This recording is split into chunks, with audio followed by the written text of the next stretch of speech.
Vacation start ஆயிடுச்சு. குழந்தைங்களுக்கு என்ன ஸ்நாக்ஸ் பண்ணலாம் அப்படின்னு கன்ஃபியூஷன் இருக்கா? அப்போ இந்த ரெசிபி உங்களுக்கு தான். இது சாக்லேட் பட்டர் குக்கீஸு. ரொம்ப சூப்பராக எம்மியாக டேஸ்டியாக இருக்கும். கண்டிப்பாக வீடியோவை ஸ்கிப் பண்ணாமல் பாருங்கள். நான் சீக்கிரமாக தான் இந்த வீடியோவை காமிச்சிருக்கேன். 100 கிராம் நான் இதில் சால்டட் பட்டர் இதில் ஆட் பண்ணியிருக்கேன். இது நல்லா க்ரீமியாக நல்லா கரையணும். அந்த அளவுக்கு நீங்கள் நல்லா கரைச்சிக்கோங்க.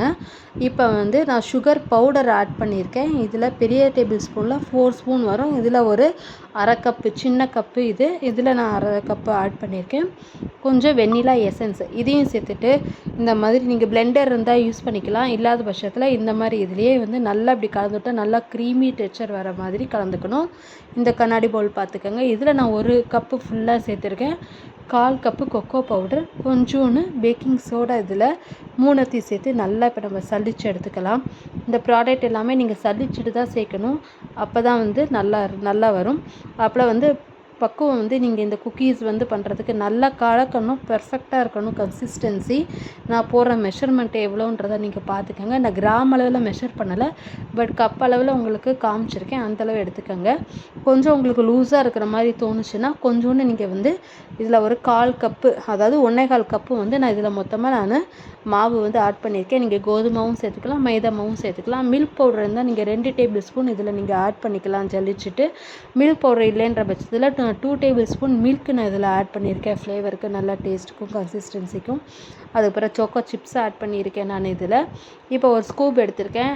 எல்லாமே மெஷர்மெண்ட் வந்து பெர்ஃபெக்டாக வரணுன்றதுக்கோசரம் எல்லா குக்கீஸ் சைஸும் பார்த்திங்கன்னா பெர்ஃபெக்டாக வரணும்னா ஒரே மாதிரி ஸ்கூப்ஸை வந்து இந்த மாதிரி நீங்கள் யூஸ் பண்ணிக்கோங்க.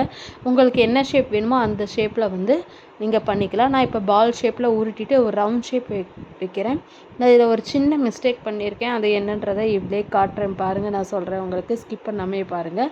மேலே அப்படி சோக்கோ சிப்ஸ் வந்து நான் ஆட் பண்ணியிருக்கேன். இப்போ இதில் பார்த்தீங்கன்னா எல்லாமே நான் பர்ஃபெக்டாக தான் பண்ணியிருக்கேன். பட் ஆனால் அது உருட்டிட்டு வச்சு இதை ப்ரெஸ் பண்ணி பார்த்தீங்க இல்லையா, அப்போ வந்து கொஞ்சம் சைடில் ஆல்ரெடி லைட்டாக விரிசல் இருக்குது. நிறையாலாம் லைட்டாக விரிசல் இருக்குது. அதை நான் வந்து அது சரி பண்ணலை. சரி பண்ணி வைக்கிறப்ப அந்த உருட்டுறப்பே அந்த ஷேப்பில் கொஞ்சம் அந்த விரிசல் இல்லாமல் அட்ஜஸ்ட் பண்ணிக்கணும். அதுதான், மற்றபடி வேறு எந்த மிஸ்டேக்கும் பண்ணலை. மெஷர்மெண்ட்டு எல்லாம் பக்காவாக இருந்தது. டேஸ்ட்டு செம்ம எம்மியாக இருந்தது. ட்ரை பண்ண பிறகு நான் வந்து இன்ஸ்டா ஏர் ஃப்ரையர் யூஸ் பண்ணியிருக்கேன். இல்லை 170 டிகிரி செல்சியஸில் 50 மினிட்ஸ் வச்சு நான் பேக் பண்ணியிருக்கேன் ஏர் ஃப்ரையரில். ஏர் ஃப்ரையர் இல்லைன்னு நினைக்கிறவங்க குக்கர்லேயும் நீங்கள் பேக் பண்ணலாம். கடாயில் கூட நீங்கள் இதை பேக் பண்ணலாம். 5 மினிட்ஸ் நீங்கள் ப்ரீ ஹீட் பண்ணுங்கள். அப்புறம் 15 மினிட்ஸுக்கு உங்கள்கிட்ட என்ன பிளேட் இருக்கோ அந்த பிளேட்டை வச்சுட்டு கீழே ஸ்டாண்டு போட்டுட்டு பிளேட்டை வச்சுட்டு அதுக்கு மேலே வந்து நீங்கள் வந்து அந்த குக்கீஸை வந்து பட்டர் ஷீட் போட்டுட்டு அதுக்கு மேலே குக்கீஸை அடுக்கி வச்சு ஒரு 15 நிமிஷம் வரையும் நீங்கள் மூடி வச்சு அதுக்கப்புறம் எடுத்து திறந்து பார்த்தீங்கன்னா 15 நிமிஷத்தில் இந்த மாதிரி சோக்கோ குக்கீஸ் வந்து உங்களுக்கு ரெடி ஆகிடும்.